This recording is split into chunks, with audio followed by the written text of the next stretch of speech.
It is so interesting that you say the movie is hard to find now because there was a period of time every time you went into Walmart, the only thing in the $5 Walmart bin was glitter DVDs. I have owned PenPop.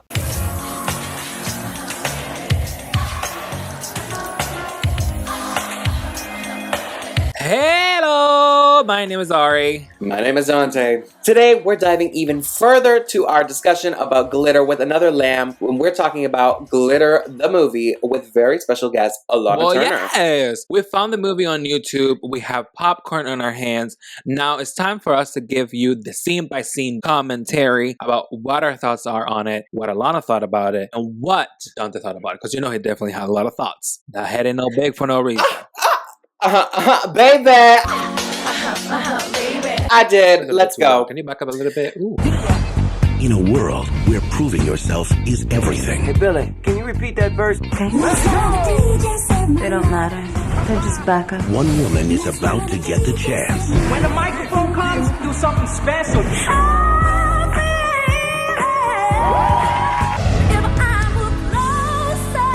Music brought them together. We're on our way, baby. Fame could tear them apart. Me and us, we go together. Don't forget that. But love He's here! will never let it end. To us.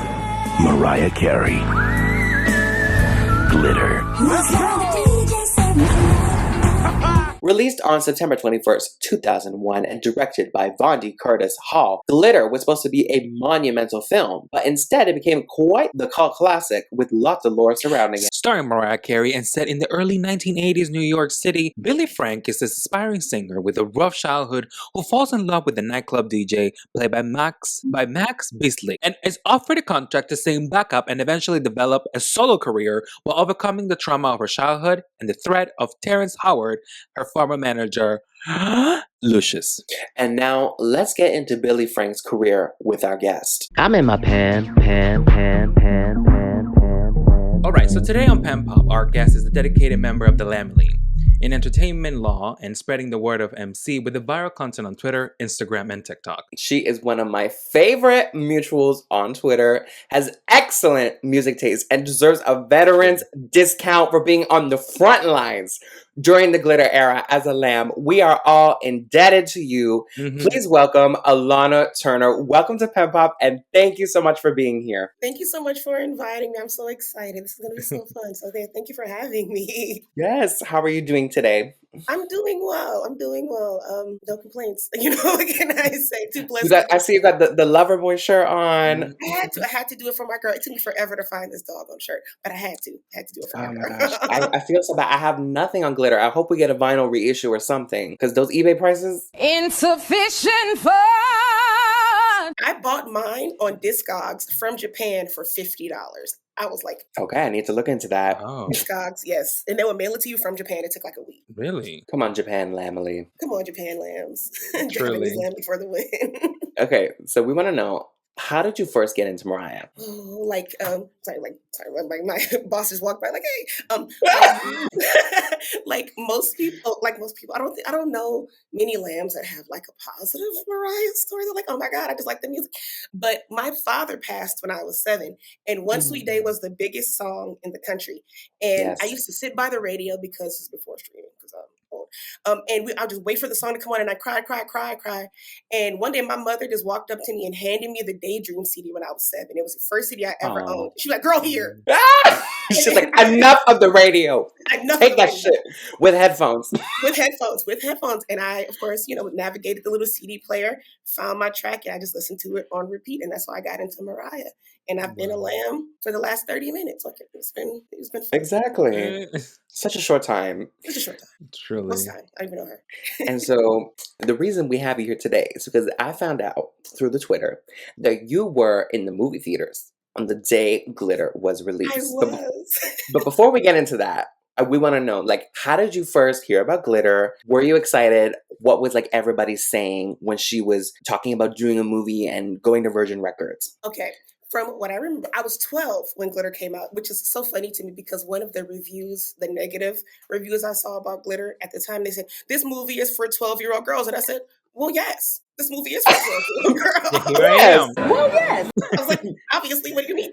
So I was watching a lot of MTV during that time because MTV summertime I didn't have anything to do. I was at my grandmother's house. My grandmother had cable, so I just spent all day watching MTV, TRL, MTV News, and Mariah. They would talk about it all the time. The Loverboy video was on 24/7 that summer.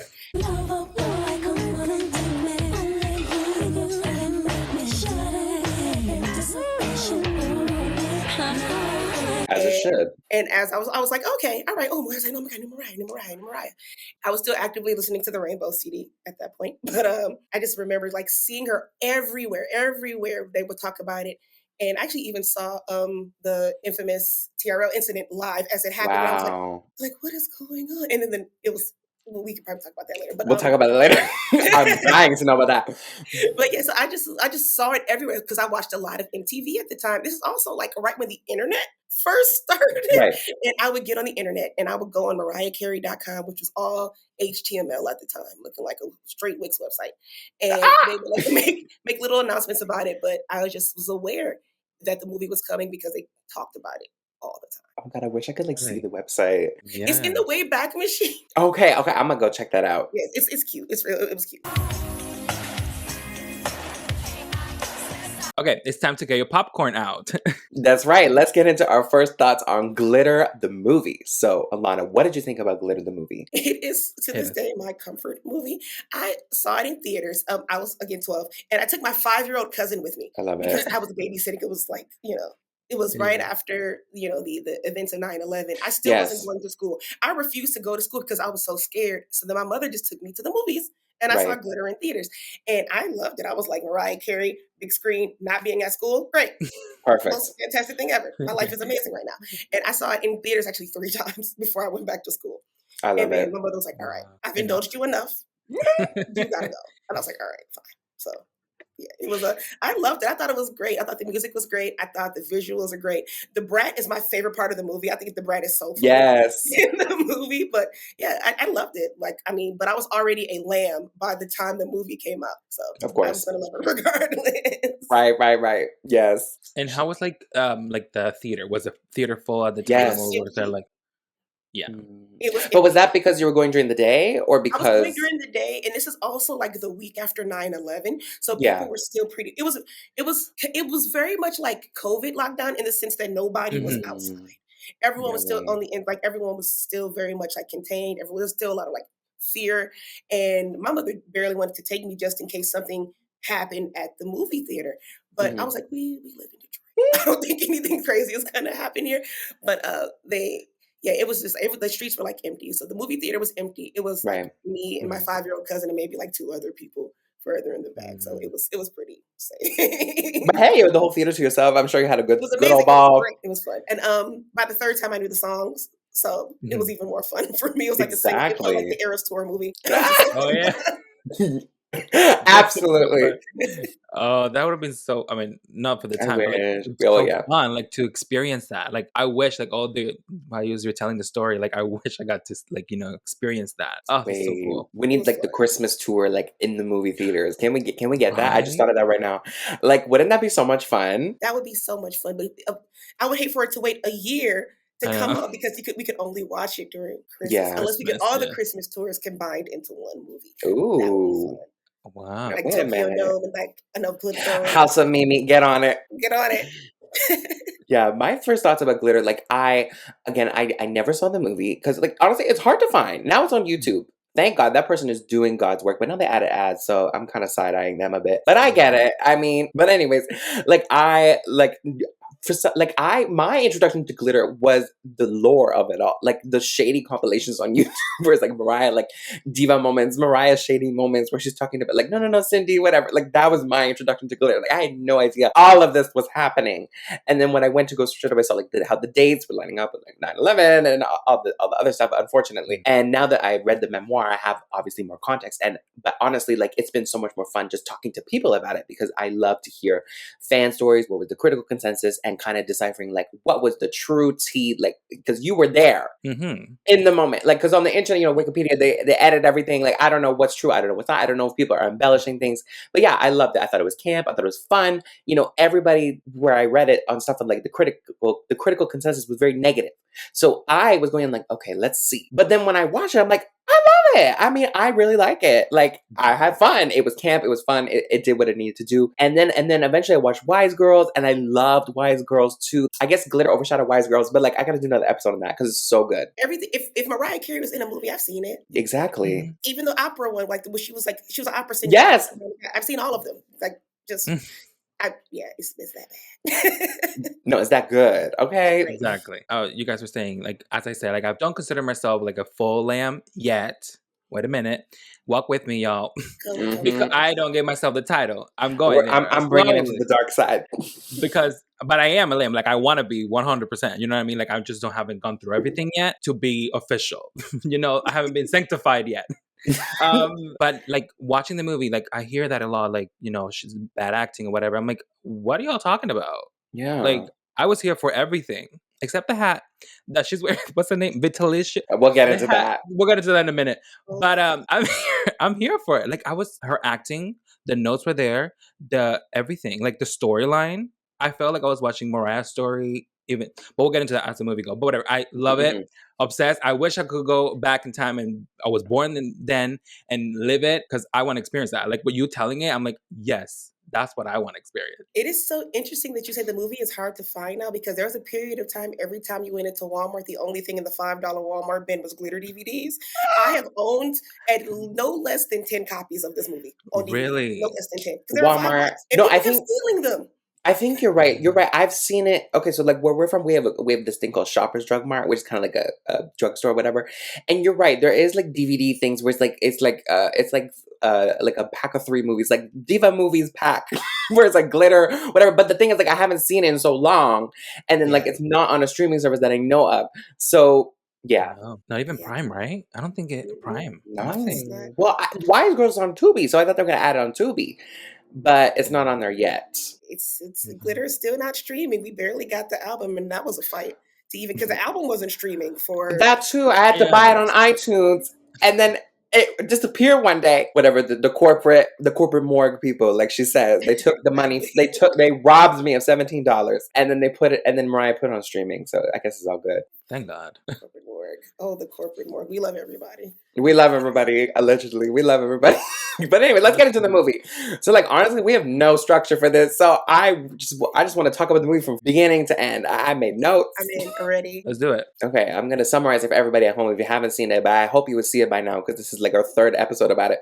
So get on that. Yeah, it's on YouTube. It's so easy to find. Just go to just YouTube, search up Glitter full movie. Start in the 1970s. We start with Billy Frank, her mother singing in a club, and Minnie Billy, she's at the bar, and I just love when they put like a little shot glass of milk, and I'm like, she looks like she's having like a hard day. She's got some milk, some cookies. She's like singing, and she brings her up to sing with her, and we have Mariah's voice, which is like pitched up a couple octaves, and the audience is kind of like heckling the mother. So because she's drunk, she's letting Billy go in place of her. So what do we think about that in the beginning? The tea that I've heard, this is of course a rumor. I don't know if this is true or not. Oh, that really? Is not Okay. Mariah singing. It's actually Marianne. That's what I heard. And this is a rumor that's been going around in the Lamley since the movie came out. So I'm just like, because it's not credited. The voice is not credited. Right. So I don't know who it is. But I'm like, it sounds like Mariah. It sounds like Mariah to me. Yeah. It also could be Marianne because It could. Marianne could mimic Mariah very That's well. true. So I'm just kind of like, I would like to know the truth. So Mariah, call me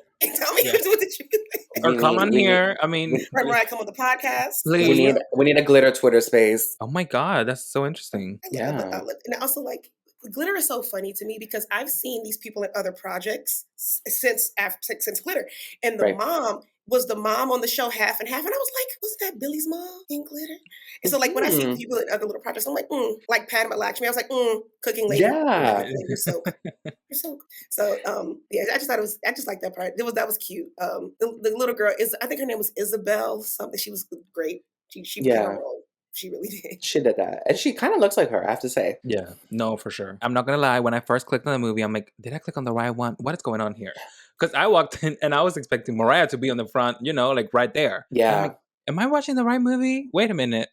So then I, of course, realized that it was the movie before. But yeah, I thought it was interesting. Like, I like the part, like, with the child. I think she did good acting too. I mean, to be a child and Yeah. do the acting, I mean, It's I couldn't even hard. do that. And one thing that we were talking about with Craig that I agree with though is that like he said that the movie should have started maybe right in 1983 the club scene and then with like flashbacks to the past. I kind of like that concept too, but I also didn't mind like all of the flashback parts in the beginning because like I do like a chronological thing, but I'm just used to the Shonda Rhimes of it all, like going back Yeah. and forth.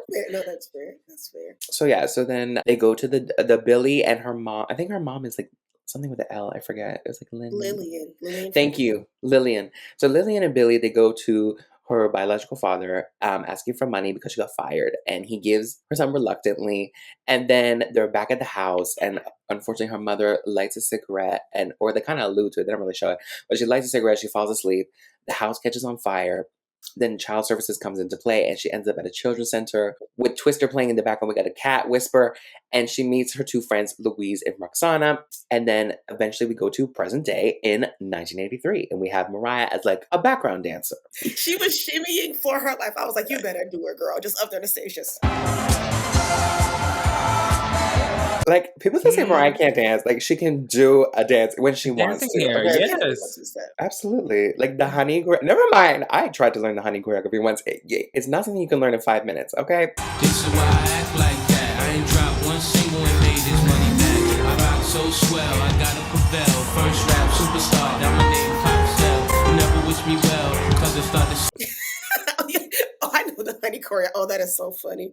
Like, yeah. That was With cute. the I dancer. like the setup with the friends because it really, of course, hits home later in the movie that really, like she switched up on her people. You know, not to spoil it. I mean, you all should have seen it by now. They should know Exactly. it by now. Should have seen it by now. But it's just, I just like the setup of it, and even the little versions of them look like the bigger versions of them. Yeah. That was good casting. Yeah, and the cat, the later as well. I Whisper. thought it was perfect. Whisper. And That scene, yeah. I think his name was Willie. I want to say the cat's name is Willie, because that's the same cat Willie? that Jack attacked on the MTV Cribs. It's the same cat. Okay, this is Willie, and this is Jack. And the event of this kitchen is usually the two of them playing. Gotta leave. Wow! Really? She kept the cat after Glitter. Yeah. Oh, you're right. she did. You're right. I was going to ask, I'm like, do you know if it's her cat? Yeah. I Wow. completely forgot about that. I know her TRL.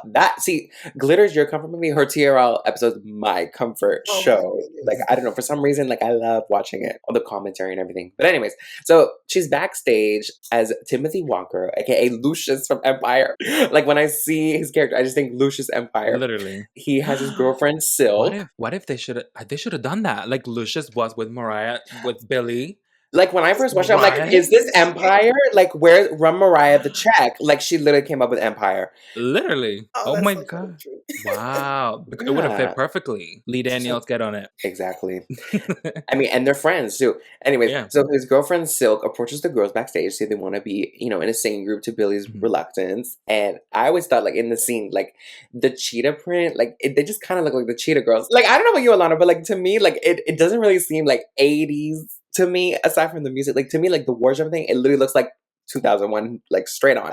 Unless it's like a club theme. And one of my favorite lines in the whole movie is actually in this scene when the brother's like, Billy, come on, all we gotta do is stand in the background and go, ooh, ooh, ooh, or whatever, and go and get paid. I was like, yo. Yeah, or when they're walking on the street into Pratt, it's like you don't want to sign, like, you, the broke bitch. Like, oh, that is so funny. And they're like just all over her. She's like, no, I can never. I can't do it. And they're like, bro, Yeah. we try We to need keep money. Check. Because she's not trying to compromise her artistic integrity. And that's why she reminds me of the Cheetah Girls, because Mariah is literally Galleria, like Raven Baxter. And, like, the other girls are, like, Aqua and Dorinda and Adrienne Bailon. Like, we just needed, like, one more, and they literally would have been the Cheetah Girls. The party's just begun. Are you feeling this? Put your hands up if you feeling this. Not only did Mariah create Empire, apparently she also created Cheetah Girls. Run Mariah her check. Exactly. Another check. Exactly. Added to the repertoire. I mean, they definitely owe her lots of checks. Anyways, so yeah, so the girl, so they agree, and now they're in the studio, and we get the infamous line: "Turn Silk down, turn Billy all the way up." Turn Silk way down, bring Billy all the way up. me feel the way I do. So yeah, so they're working on the thing, whatever. They're doing All My Life. And Silk is kind of, dissing them. And we see Dice, the DJ, and is listening to the demo. He's like, this is Silk, like, it doesn't really sound like her. And then we go backstage and we see a photographer is like, can we take pictures? And Silk is like, they're in the background. They don't matter. I'm like, meanwhile, I'm like, I don't watch what you say because like they literally did all the work. But I loved it. It was so shady. Like, well, the part that follows, like Yeah, her with the walking bow, out and be like, the bow, I was like, oh. yeah. I'm like, she thought she did something. She really thought she ate. She really thought she ate. And then, Billy had to humble her by literally singing the song and exposing her. That is my favorite scene. Has a like singular scene in the whole movie. I was like, yep, ate her up. Perfect. The funny thing about All My Life is I remember hearing it when I was a kid, and I was like, oh my gosh, I love this song. My mother was like over it. She's like, please stop playing this song. But then one day she goes, oh my God, this kind of sounds like a Rick James song. Come to find out, it is a Rick James song. Rick James gave All My Life to Mariah for the movie. And it's like the only song in the movie that wasn't a cover, but wasn't written by Mariah. It was written by Rick James. I was just like, oh, wow. So my mother was like, oh, and she's like, this sounds like a Rick James song. It took her 18 years to admit that was her favorite song in the movie. And I would never forget. I'm like, oh, better late than never. But yeah, I just thought that was a very interesting, like fun, because we all know Mariah writes her own music. She sings her own music. So for that song to be handed to her by Rick James, she said, yes. I'm putting this in my movie. I thought that was very cool.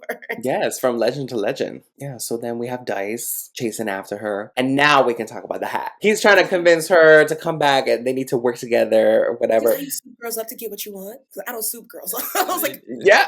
Okay, sir. I should not know this movie as well as I do. I know this movie line for line. Like, I love it. She plays so coy the whole movie. I'd be like, yeah. She's trying to act like low key, but like just knowing like how extra Mariah is. And I was like, you're lucky 7, right? I'm like, all right. This is why they said the acting was bad. What are you doing? I mean, I wasn't gonna say that part. I was like, okay, I see where they're coming from, but we move on. We move on. That hat was definitely a choice. Yeah, I don't believe it was Mariah's choice, but it was definitely a choice. I don't know what was going on. So I searched it up and Ary searched it up too. It's so funny. And like I was searching up and then I'm like, what is this like phrase? I'm like, is it like Italian or something? And I saw that like it's from Spain. It's a Spanish professional road bicycle racing. I'm reading this on my notes. Cycling team. I don't know why she wore the hat. It was very weird. Like I'm like, why? what's going on here? It's like a tracksuit situation. Yeah. But then like, okay, not only was the hat a choice, it was like the vest and shorts. I love the pigtails though. And I think the pigtails is what made the playing coy even more like. Yeah, that's true. That's true. But like, she never like touched. I was expecting her to like start like playing with them or whatever. You're like 7, right? Like, girl. Girl. But yeah, no, I even at that part of the movie, and then there's another part that we'll get to that I'm just like, all right. Okay, Mariah. But yeah, so the hat was a choice, but the rest of the fashion in the movie, beautiful. It was good. I like what I saw, except for that. Like, I don't know. It's just like she got away with it. Okay. But then like the more because it's like the 3rd or 4th time I watched this, I'm like, this time I was watching, I'm like, I'm just not feeling the hat. I was saying the fashion, it went more like non-Mariah to a little bit of Mariah, if you know what I mean. Like it went to her style, which is good. So yes, that is true. She grew as a star, yeah. Absolutely. They go over to some sort of open mic situation. And I would say like one thing I really liked about Glitter the movie is like kind of how they had true like early 80s songs like The Message, and they were kind of alluding to how the underground clubs is like where rap was starting and hip hop was starting to blossom. And I thought that was cool. Like everybody's freestyling. Then we get to Mariah and she's singing Don't Stop Fucking for Jamaica. And she's doing the whistle note. And when I saw that, I'm like, exactly. Of course, like I said, at this point, I have a PhD in this movie. I've seen like behind the scenes recording of that scene, and there was no music when they were recording the scene, which is why everybody is like dancing kind of offbeat, but no one has like the same. That makes sense because there was no music. So like to see, just to know that there was no music when they recorded it, and then to go back and see it with the music on it and no one having any rhythm in the club, I was like, okay, that's very funny. That makes so much sense. Yeah, that makes sense. I guess because like the copyright, I don't know, or maybe it wasn't done. I don't know. They added it in post. It was just very cute. I was just like, now I get it. Because of course, you know, it just takes away some of the magic of the movie when you like know the behind the scenes stuff, and I'm just like, right. So then we go back to the empire of it all, and Dice is basically signing the girls, and he's kind of like Timothy, like, okay, I'm signing them, and that's that. And Timothy's like, well, no, because I need my 100K. And Dicey's like, no. And I'm like, okay. And we're surprised that there's repercussions. And also, Yeah. like, thinking about how much $100,000 is, like, was in 1983, like, That's a lot. it's like $500,000. But he knew. And that's why at the, when we'll get to it, I was like, it kind of is right. Like, you know what I mean? Not shady, but like, it kind of serves. Like, also, all the Well, things that he did, so it was adding up. Right. So I was like, yes. well, yeah, but $500,000, I mean, you got to pay up. Easy. This next part of the movie, I kind of see as like creating Billy the star. Like it's her come up. It's Yeah. like they're working on like I Didn't Mean to Turn You On, and she's performing in the club, and they're meeting with different like record people, and I thought that was really cool because I wonder like now it's a little bit different. It was kind of cool to see like how it was back then, because back when the labels had budget for A&R, who was actually going to the club and trying to like discover new talent. Like I found that really interesting in my opinion. That was my dream job growing up, was to be an A&R. I wanted to be an A&R so bad. And I was like, Mom, I told my, like, again, talking to my mom about it, because I was a kid. I was like, I want to be like Clive Davis. She said, you want to be an old white guy? I said, yes. But yeah, like I wanted to be an A&R so badly. I always thought that was like the coolest job. But I also think this is a part of the movie where Mariah starts wearing the silver glitter stripe. Yes. With every outfit. To kind of like, she said there have been a meaning assigned to it. I don't remember Yes. what the meaning was, but yeah, it's just, that was the part of when she started to, build the branding of Billy Frank, which I thought was really Yeah, so I was searching that up because I remember seeing like rumors on Twitter. I can't speak today. I'm sorry, everybody. I was seeing rumors on Twitter. Everybody was saying like, oh, it's about like her fighting for freedom, whatever. And I did a quick Google search while I was watching it, and I found a Women's Wear Daily article in 2001 where Christopher Buckle was speaking about doing the makeup for glitter. And basically he said that it's a symbolic and ritualistic device that highlights Mariah's film persona. The slash is about fighting for individuality. It's an empowerment thing. Mariah's character only wears it when she's performing in the studio or on stage, but not in private moments. It's her war paint. It's what she wears when she has to be a star. And what I also found interesting was that he said that even though it's called glitter, we want to avoid glitter because apparently it was trendy at the time. And also that the corporate morgues didn't really, well, he kind of alluded to that. He didn't say it like out of the blue, but he said they didn't really let them go too far into the 80s makeup and hair for some reason, because they thought it would distract away from the plot. But they let her wear that hat. Exactly what I was going to say. That is so true. Yeah. What the heck? I don't know. The pigtails were giving 80s. I don't know about that. Yeah, I don't know. But the silver, I like the silver. I like that. The Like you're silver's going to cute, war. Or it's like kind of like, like Beyonce said, the Sasha Fierce. Yeah, it's like her like, alter ego. Alter ego kind of moment. Yeah, that could work. That is true. I never saw. Yeah, because when I saw it, I'm like, what is that paint? I thought it was like the recording. Maybe they just messed up on her shoulder or something. Yeah. Like the tape got damaged or something when they put it up.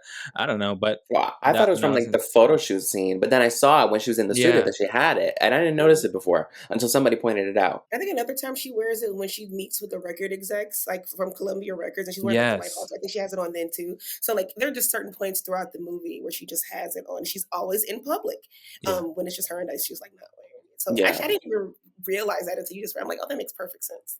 Yeah, as you said, Billy and Dice, they're kind of building their relationship together. They're going to some sort of like dinner thing, and this is another funny part where like Roxanne and Debrat, like they're just like shining here. Like Roxanne's like, just don't do anything I wouldn't do, and then Mariah says, well, that leaves nothing. Those moments like just make me like burst out laughing. That is a common sign, like a common farewell that I say to people all the time. I'm like, okay, I love you. Don't do anything I wouldn't do, and people are like, where did you get that from? I got it. So for all of you watching, I got it from glitter. There you go. Like, don't do anything I would. They said, well, what wouldn't you do? I'm like, just nothing. You just have to know. Don't do anything I wouldn't do. But also that scene is so funny to me because I want to know how far you're going to get into this before I want to have this discussion, because there's another one. I'm just like, but why though? Get into it. Yeah, do it. The allusion to the sex scene, I was like, now why? First and foremost, why did she have on granny panties? Second of all, like when they sit her down, it's the plain coy. She goes, is this a date? Girl, you're at a fancy fresh restaurant. Your friend typed you up. You got on the dress. He picked you up in a limo with a single red rose. He put the napkin in your lap. And brings you up to play the marimba of all things. You eat escargot. I was just like, what is this? It's some fish people eat. I love that. Yeah, but it's true. Like you kind of in a limo too. Like you're going somewhere clearly special. But I feel like that's like Yeah. in every movie where they're like, it's not a date, and they end up sleeping together. Like I feel like I've seen that like so Yeah. many times. So like I understand why they did it. But Yeah, yeah, that's it's just true. the coyness of it all. It's for the 12-year-old girls. But yes, Anyway. it's a date. It's not a date. It's a date. That was like that whole KISSING. that whole little back and forth was very cute. I was like, that's very Yeah. friend coded because I feel like my friends Mhm. would do the same thing. They'd be like, it's a date. Because you're trying to like set your friend up for success. You're like, listen. Like, just hey, listen, like you need to know what you're getting yourself into. This guy's gonna take you back to his. Okay, I want to know where in New York these apartments are that are just big loft areas with just open spaces. It was Toronto. What? Yeah, I'm like, where in New York are these apartments? Because I know people that live in New York and I don't know if they ever see, like, are these the rent control ones that people never move out of? Like, where are these apartments? I don't know. But then again, that 80s money went a long way back then. True. Now, well. Like, at one point in the movie, he has a whole band in there. And I'm like, how you get a whole band in there? Like, how you do that? He did. Oh Wow. my god, you're too funny. So then we move on to like Loverboy, and we hear they're in Dice and Billy, they're in full on relationship now, and they are hearing Loverboy in the cab. And for me, I love this movie. It feels like the most genuine because I can imagine like Mariah like hearing Vision of Love on the radio for the first time, and then you see like her friends on the phone like excited and they're turning the radio, whatever. And then I love the transition to the glitter falling, and now we're like in the Loverboy like music. Like to me, that's like perfect cinematic. Like they did that. Cinematographer, give them a raise. That's my favorite part. And she's like looking up, like, the glitter. So I was like, oh, Yeah. love it. Yes, and the creative director being like, ironically, like the glitter can't overpower the artist, and I feel like they put that like in there like on purpose because it's just like too ironic. There's another really funny line in this particular scene with the music video director. He goes, "Is she black? Is she white? Who knows? She's exotic." And I was like, "Oh, I feel like somebody has said that to Mariah in real life, or a variation of that, and she put it in." Yeah. But I was like, one of my friends pointed that out to me. He's like, "Yeah, he said he calls her exotic for being biracial," and I thought that was so interesting, especially for the age. And then we have like all the PR people coming in, and it's again, it's like I love like the scene how it's like it's giving into like what's going on behind the scenes. Like the creative director's arguing with the record person, and Mariah's not really comfortable. She's just getting Dice to like kind of go tell him like I'm not really cool with this, and then the PR people are like, hi, I'm like whatever, and yeah, and then they kind of just like leave, and they're like, well, I don't want to get a bad reputation. Yeah, I think she said I don't want to get a reputation of being difficult or something like that. And I'm like, I feel like this is very coded to what Mariah. I'm not a diva. Wow. That is so true. Because the corporate morgues. Corporate morgues. Not here for it. And then we move on to a little shopping moment with Roxanne and Louise. And then we're back in the studio again. I was very Another confused. hat Why are choice. they Why'd you wearing? have a cowboy Yes. Guys, I don't know. I know it was so like early 2000s, the gold ensembles. Like, Yeah, the gold. nothing I'm like, 80s. what is going on? With like the little like beret cap thing. Like that's such a 2000s thing. Yeah. But okay, all right. It's 80s, I guess. All right. We're back in the studio. We're looking at the photo shoot. Dice. See, this is where it all goes down for me because I just hate Dice's character.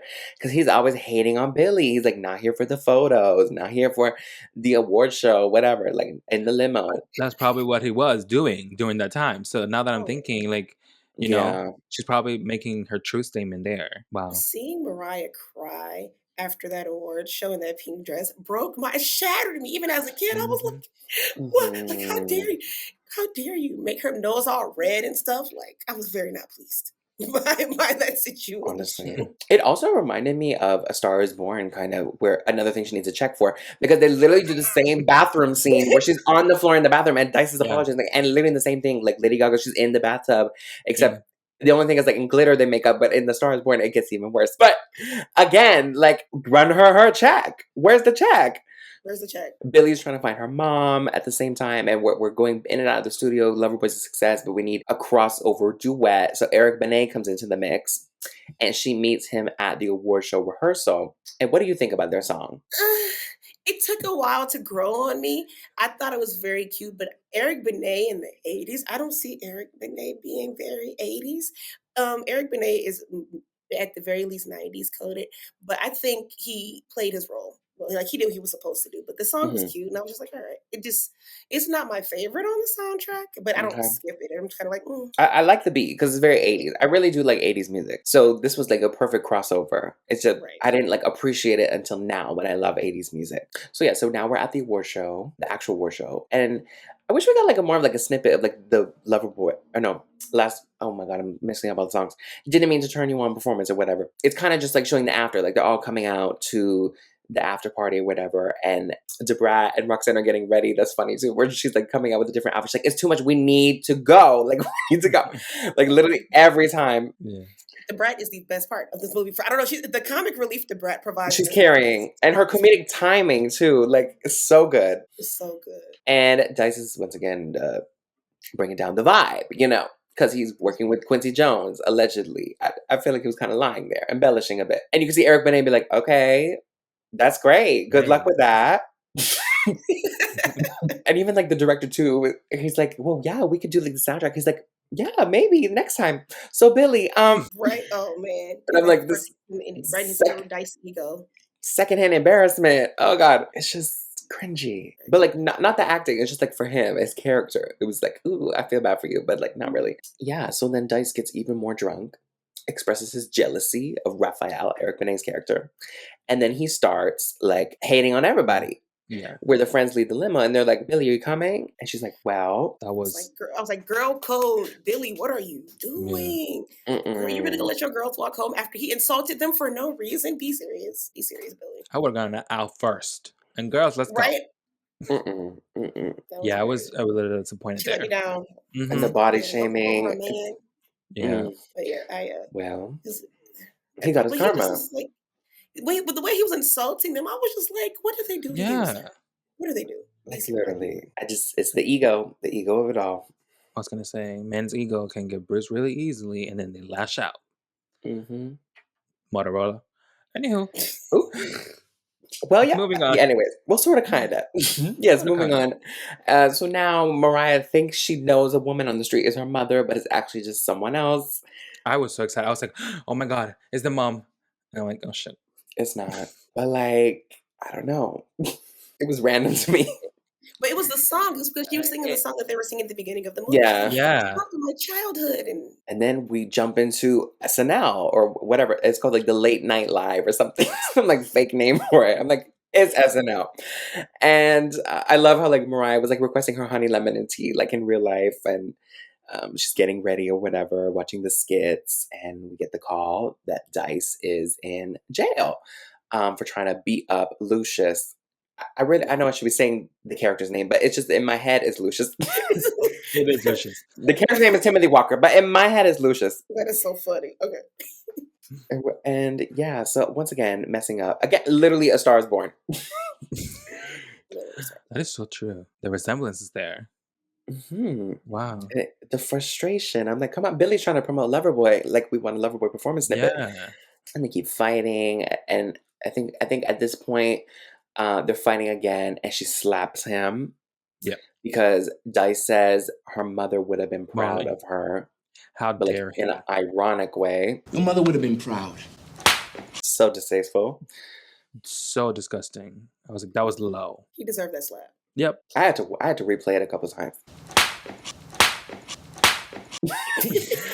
I'm like, Billy, you better get your lick back, okay? She smacked the hell out of him. It was a good smack.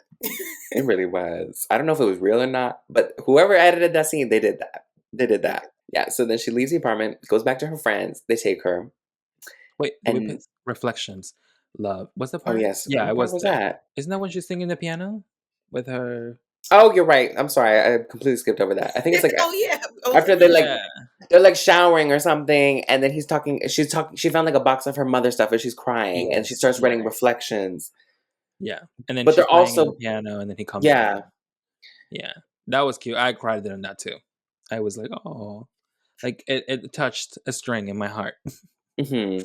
And I thought it was cool how like they were both kind of working on Never Too Far. Like he was working on the melody, she was working on the lyrics, and then she like goes back to his plays and like leaves the lyrics or something. Or no, I think he Ridiculous. leaves the melody. I forget which one. Well, no, But yeah. she leaves the lyrics on his. Okay, I know this part so well because this is where I turn off the movie every time. I'm like, wow, what a great movie. I don't know at this point because I already know how it's going to end. I did the same thing with Selena. I'm like, you know what? This is Oh a my great God, movie. yes, I can't. Can't watch the end of it. So, Yeah. when Billy leaves the lyrics on the piano, I just know that part very well. And she like kisses it and puts it on there and signs it with like a B or something. And because they aren't speaking at that point, they're like broken up. Yeah. Yeah. But yeah, I thought that was a very cute thing because they still, loved each other. Yes. Loved each other For what it was. For what it was. Exactly. And when she goes into the award show, the concert, Madison Square. Yes. And then I think that's her saying when she said like, say everything you want to say to the people you love, right? Mm-hmm. Yeah, I think it's that. And I think it was her, the lyrics, right? That song that she wished they would have sang it together or like talked about it or said what they wanted to say. Yeah. That was another crying moment for Never me. Too Far. It's gonna do it for me every time. I'm trying not to sing it. I almost just broke out. I I was like, should I? I'm like, should I be like, oh, this never is a controversial question. And I ask this too question all the time on Twitter. far. Okay. Never Too Far or Lead the Way? Which one? You got to pick. Ooh. I have to do Lead the Way. I was gonna do Lead the Way too. I always do Never Too Far. Every time I put this poll out, the answer is different. Every What single is it? time. Really? What It's usually like, do you get? it'll be like So what was the last 48% time? Lead the Way to like 52% Never Too Far. And then the other time it'll be like 70% Lead the Way, like 30%. I was like, can we come to a consensus? Because I love Lead the love Way Lead the Way. because like vocally, like she does like scale after scale, and then the little Yeah. whistle at the end, like that does it for me. Me too. It's Never Too Far. I'm a Never Too Far girl. I'm sorry. Okay. I love Never Too Far, like the melody of it all. Like obviously I love both, but like if I had to choose, Lead the Way is taking it for me. I'm sorry. But yeah, she's at Madison Square Garden and they're in the middle of the rehearsals and she's crying. She got the half up, half down ponytail. And she's like, I can't deal with it. I can't hear myself. And then we get to the actual night of, and then I hate how she found out. Like they're watching the I news. was like, Come on. And she walks in and she's like, oh, I hope Billy doesn't see it. Hey y'all. Billy, I'm so sorry. Girl. and she's like, what? What's going on? Yeah. They could have done a different way. But also, like we said, he kind of had it coming. Yes. No shade. As we know, his death, he like, what did he do? He like was walking away. Yeah. He had his back faced away from him. And then he just walks up to him. And then I was like, how do you beat somebody up and expect no retaliation? Because you went to jail for beating this man up. Yeah. You thought he was just gonna let that slide? Like, come on. But again, like in the beginning, I just thought the thing was stupid. Like I understood why he wanted money. Obviously, it's not morally right, but at the end of the day, it's a business, and he signed them first, Yeah. so there's probably a contract involved. But I didn't really understand that because I thought they were both at the same label. But anyways, I'm like, we couldn't set up a payment plan or nothing. I mean, and we couldn't tell Billy. Well, No, she knew. weren't on this. They could have took weren't her on to the same- court. They weren't on the same label. I think it was like the recording studio was kind of like something like Hit Factory, but like a lot of artists from varying labels all come to like the same Right. recording studio. It's like how that one time Biggie Smalls and Tupac ended up in the studio at the same time that people got to a flight. Like so, like it's just kind of like artists would just all go to like these same or went, and now I think everybody's just in their house. But like, Pretty they all, much. like used to like just go to these different spots. I think they just kind of saw each other in passing. And he was like, "So my money? What about my money?" Yeah. And he's like, Yeah, I give but you your money. And also, I don't understand though why he killed him because now you're definitely not getting your money because he's dead.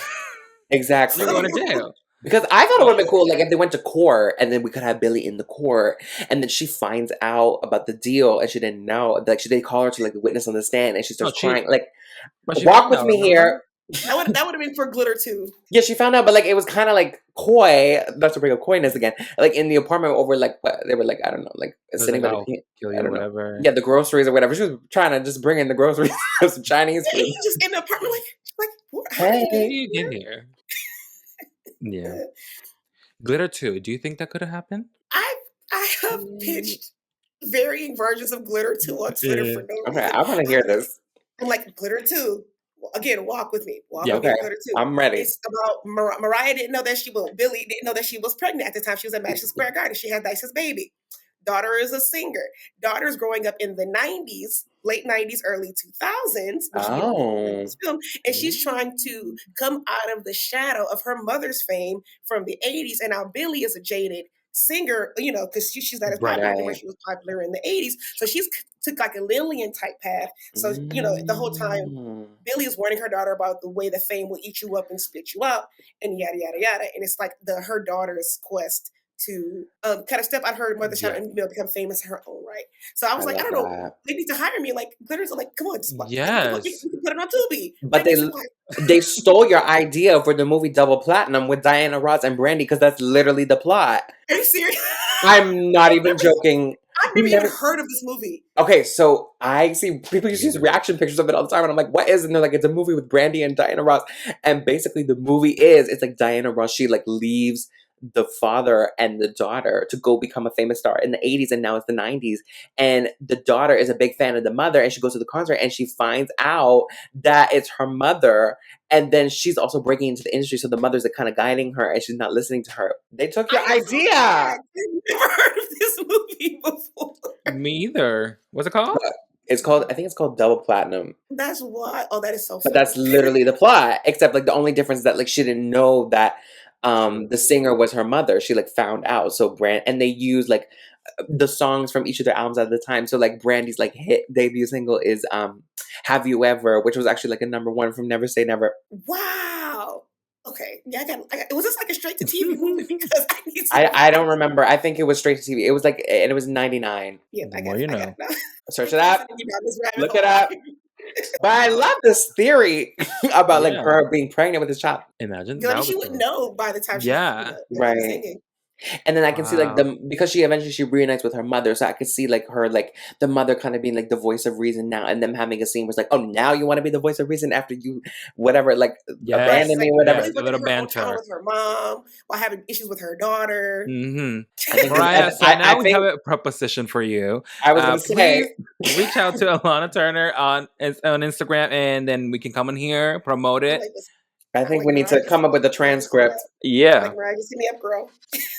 Yes. I wonder how she would feel about it. Like, imagine someone came up to her and be like, you want to do this movie? She'd be like, the thing is that like she How much? barely acknowledged it until now. So I feel like she'll kind of just brush it off.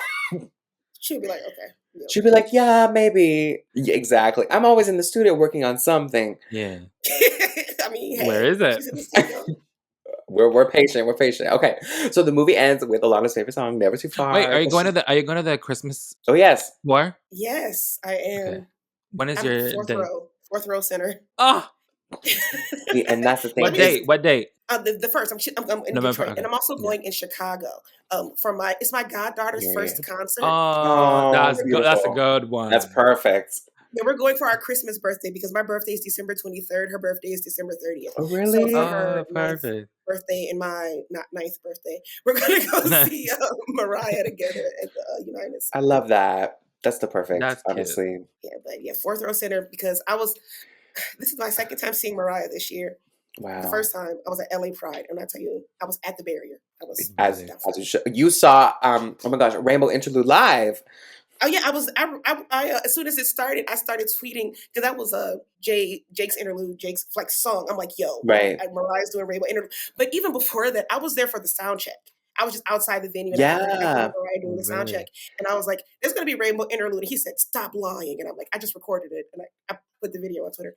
But yeah, it was just I'm very excited for the Alana's on the front lines. Literally. She's at the barrier. She's at the barrier for us all. And also like I'm short too. And every time I post these videos, they're like, how was your video so clear? And I'm like, because I was down there talking to the security guys, like Mariah's security. We were friends by the end of it. Because they kept coming by trying to close my phone screen when I was recording. They just like were harassing me. It was a good time.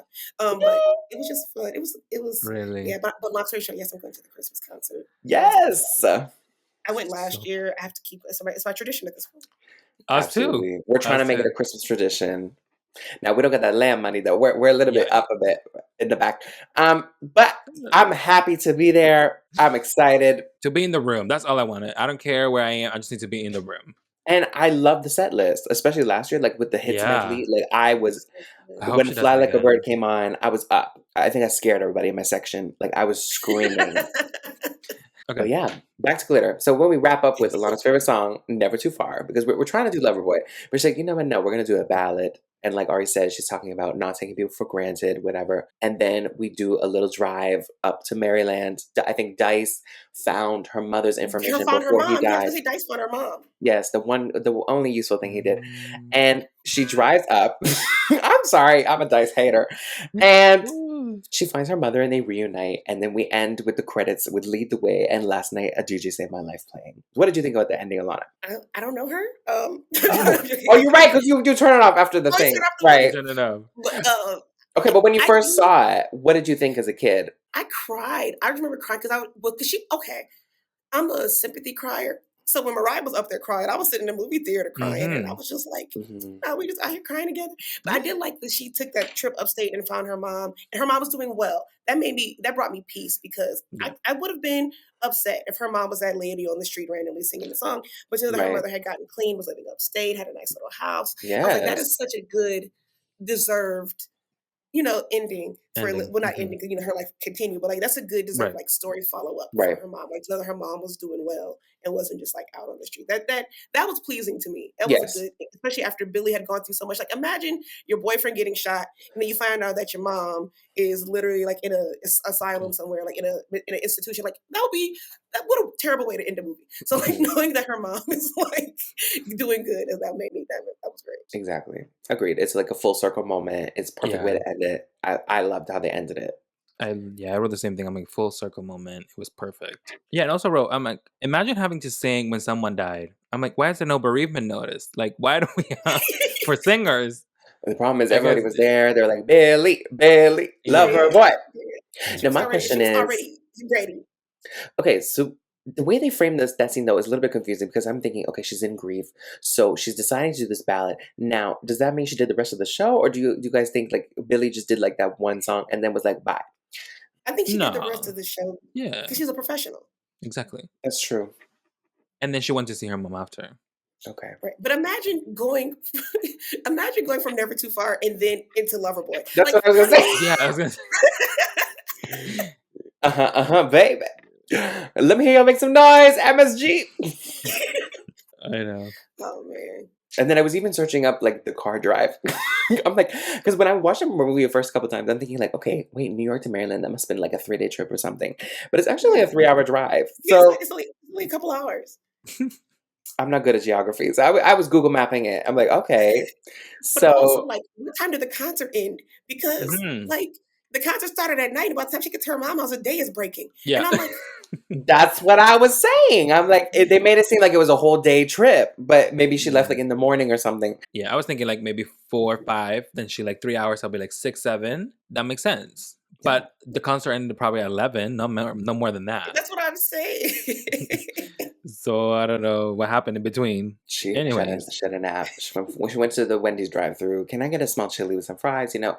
And just like sat in the car. Hey guys, we're stopping our very own podcast for our very own fake ad until we get sponsorships. We love manifesting. Make sure to follow us on whatever social media you're on at PenPop Podcast to get notified for new episodes, because why would you miss them? Or just talk to us in general on our personal accounts at DanteDidomenico_ and at Ary Dominguez Official. And if you like what you're hearing so far, don't forget to leave us a rating or review from wherever you're listening to this podcast. And now, back to PenPop. PenPop. So now that we've analyzed the movie, we have to get into the rollout of the movie, the music video, the movie, and more. We won't harp again on how the movie was promoted, but to sum it up for everybody, because I think you have a PhD, I have a master's, you're in the LAM undergraduate. I'm in the bachelor's degree. Yes, I'm in the bachelor's program.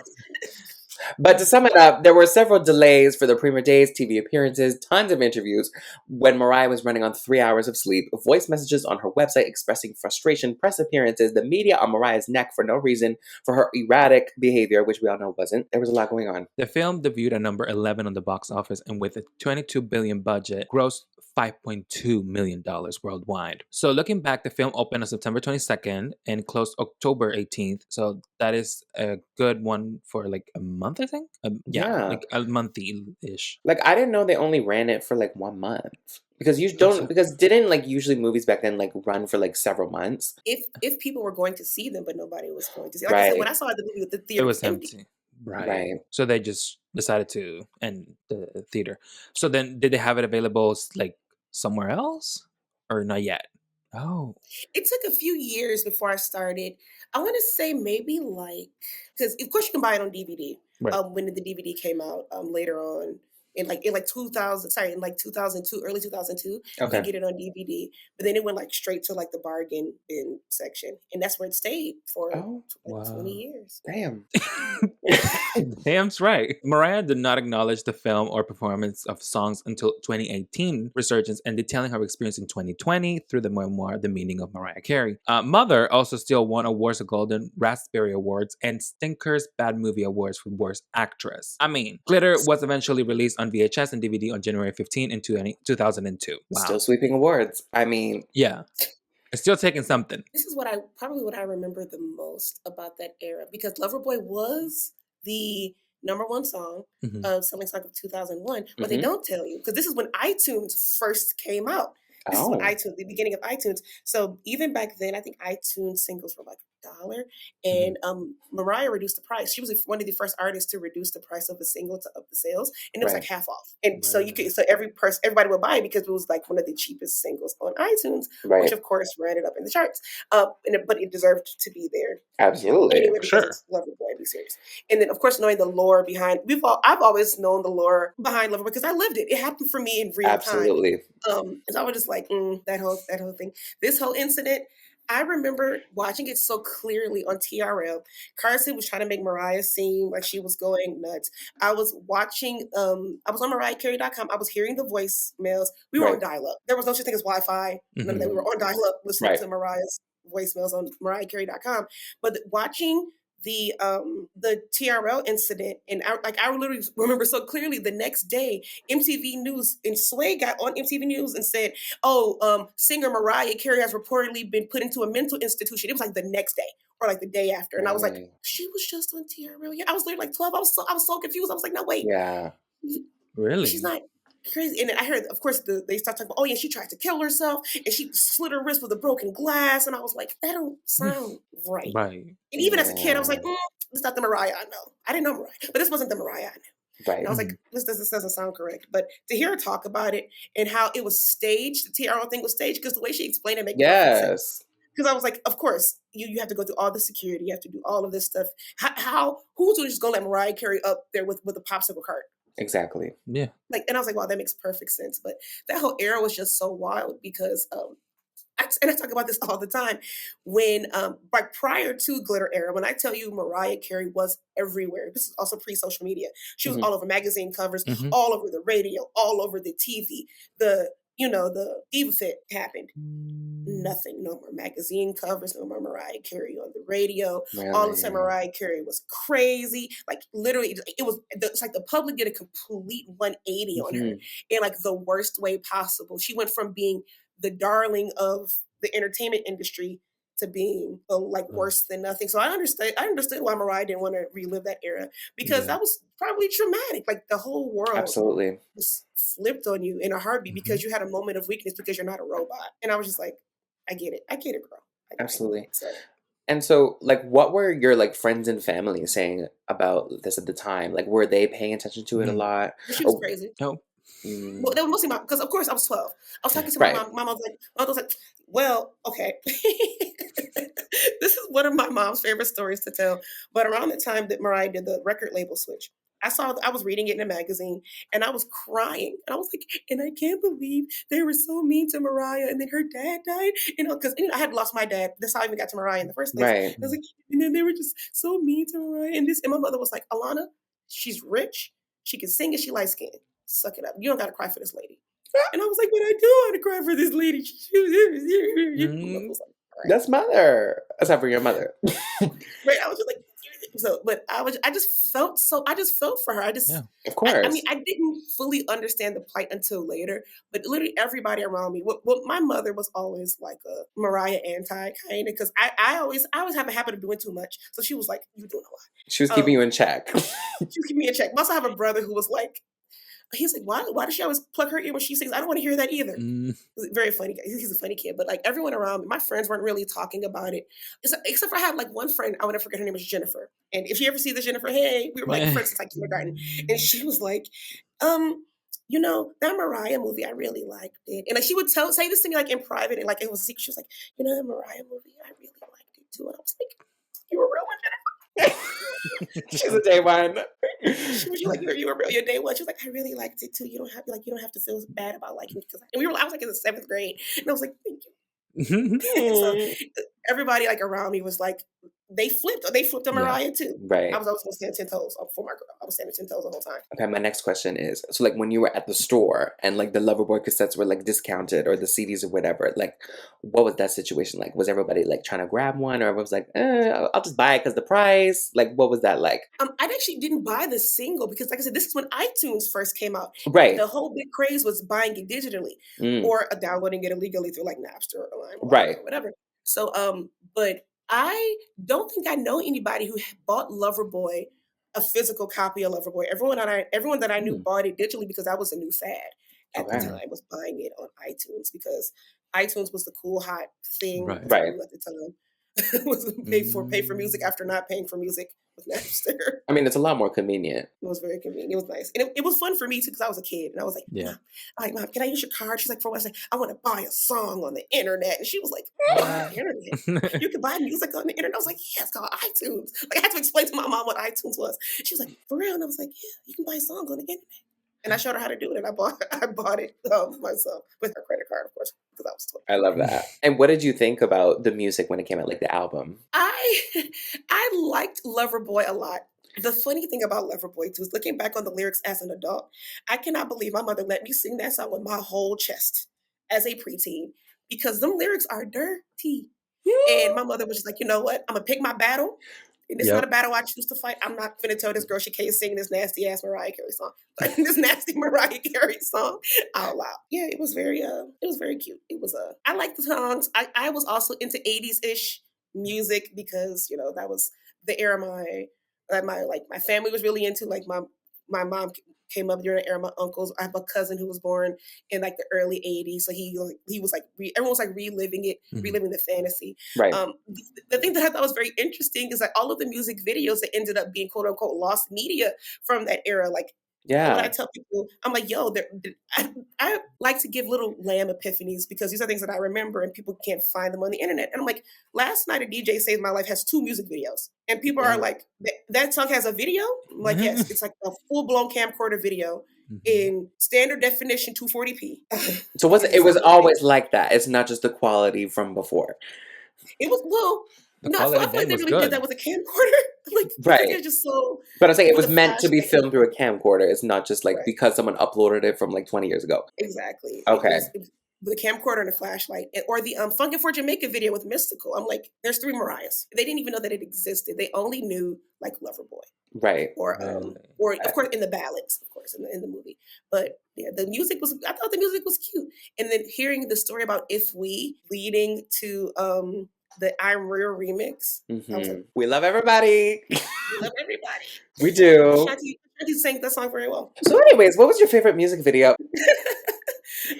My favorite video from the era was probably Funkin' for Jamaica. I really liked that video. I thought the idea of Mariah being in Louisiana was cute. The 3 Mariahs singing in the harmonizing, yes. Thing. I thought that was cute. And then them being shocked at the other one singing. I was like, okay, acting. Give her Oscar. But exactly. I think that's my favorite video. I love that. When the Justice for Glitter era happened, what were your thoughts on that? Like, were you happy? Was it exciting? For example, like the Genius interview where she was actually like acknowledging it. Do you think it deserves further justice? Okay. When I first heard of the Justice for Glitter movement, I was like, y'all late. I've been here. I've lived in this house for the last 20 years. Y'all just got here. Y'all new to this house. But I think the nicest part about that was it got so big that it made Mariah acknowledge it, because we do little justice for movements even prior to Justice for Glitter, and Mariah would just be like, yeah. So Justice for Glitter got so big because I think Mariah finally felt like she was getting the respect that she deserved, because even if it wasn't the greatest movie of all time, she definitely didn't deserve all the hate. Absolutely. that she got for it. She was already having a hard time. It was like just pouring salt in the wound. So I really like the Justice for Glitter movement. I think the movie needs to be released on streaming. I would love to see a vinyl reissue because I think that is the only Yes. Mariah Carey vinyl that's not available. Like as Yeah. far as an album is concerned, you have to buy it from like Japan or get it like mailed in, and it's always the DJ copy. There's no Yep. official artwork, no sleeve, anything like that. So I think that would be nice to have a full glitter Oh, yeah. re-release, maybe for Glitter 25. That would be nice. But Hopefully. Crossing our fingers. I just remember being eternally 12. Mariah's like, oh, I'm eternally 12. I'm eternally 12. My eternally 12 is the glitter era. Yeah. I'm Right. always kind of there because I mean, when I tell people, you know, I don't want to talk about, you know, we don't want to talk about 9/11, but that's my eternally 12. Like that was my eternally 12 era. So I'm just kind of like, I'm always kind of in that mindset in my head. I just remember so much of that time because it's like coming into awareness. Mhm. And I just really enjoyed the era. And then Mariah had the movie come out, and then it was just a lot happened very, very close together. At Yes. And she made it through. We love positivity. And we got Charm Bracelet after. I mean, it's my girl. Love Charm Bracelet. That's mine Absolutely. too. Justice for There Goes My Heart. That's a justice movement that I've been on. Yeah, you have Yeah. been running that. I'm waiting for it to be on streaming. I cannot. If it's on the rarities too, I need a full blown thank you from every land because I've been talking about this song nonstop for like Yep. 3 years. Mm. 3 years straight, and I've seen it start to like gain traction within the Lamb without people knowing the origin. It was me. I was like, there goes my heart. That's My right. song that I like, why Alana's you setting it right here on PenPop. The PenPop exclusive. It was Alana who did the There Goes Did My that. Heart Justice campaign. It's on the There you schedule after Justice for Prisoner because that's what I started, okay? And then she acknowledged it again in a negative way, and then everybody was trying to take credit now. And then Alana was one of the only people that stitched or duetted my Prisoner in the rap challenge. hospital. She was Yeah. literally in the hospital. That's how dedicated she is. And I'm glad you're better now. I hope it was nothing too serious. But when I saw that, I was like, and that's why Lambley, those are my people. Those are my people. I actually think we became mutuals on TikTok first. Yes. And then we ended up seeing each other on Twitter. I was like, oh, yeah, it's my TikTok mutual. Mhm. Oh, and then, of course, after this, we get the emancipation of Mimi. That's when Yes, of people were really course. like, I never really thought Mariah was that crazy to begin with. Okay, girl. You probably felt like everybody switched up. Everybody switched when they came back around, like, oh, I love this new Mariah Carey album. And I'm like, yeah, you better. Mhm. Yeah. Mhm. Yeah. 10 toes for my girl the whole time. 10 toes. Again, Alana was on the front lines. She was defending her. She was out at the movie theater. Oh, man. And your services paid off. So Thank you. far. I tried again. I'm a veteran in this war at this point. So it's time for the sign off. What are your final thoughts on glitter? My final thoughts on glitter, like, is something that Dante said earlier. Like, it's fun, it's camp, it's a movie for 12-year-old girls or just 12-year-old days, 12-year-old whoever. So if you're eternally 12, you feel eternally 12 in your heart, enjoy glitter for what it is. Don't try to assign no extra meaning to it. Don't read into it. It's just a movie. Enjoy it for what it is.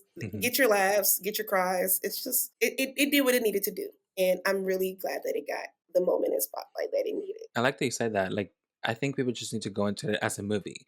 It shouldn't be a Mariah project. You know what I mean? Although she's in it, you know what I mean? Mhm. But it just felt like something that a movie. It's a movie, not even about her. It might be related to some of the things she might be going through. If you go at it with an open mind and you just look at the movie itself, why not? Why not, like you said, laugh, cry, enjoy? Like, it really touched all the points to be a movie. But I think it was I can't speak for the time, but for the moment, like, people just see it as a Mariah movie that she was going to express herself as the artist. It's not really that. It's just a movie. Simple as that. So there should not be any criticism that is bad or acting or whatever. But shut up. Who cares? It's Mariah. She still did it. She still outdid some of the y'all's fame.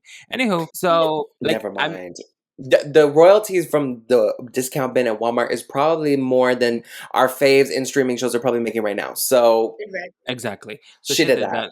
And when you said the discount, that's so smart. Get the stream, the numbers, not the numbers, the sales, and you get a and like It's a nobody cult thinks classic like that. now. Mariah does, and that's the mastermind that Mariah has, and nobody else can do. Anyway, Well those are the said. final thoughts on glitter. Well said. Well, basically, I say the same thing every time. I say, like, I'm happy she got through the mess. I still love it. Everybody can F off if they don't like it. And it's been intriguing. It's been so like fun to like listen to different land perspectives. So I'm just glad we have this little mini series going. Okay, so before we wrap up, make sure to check out Alona's content and follow her on TikTok, Twitter, and Instagram at Alona Online. Yeah, Thank you so much for coming for our podcast. Thanks for coming on PenPop. Yes. Thank you for having me. This was fun.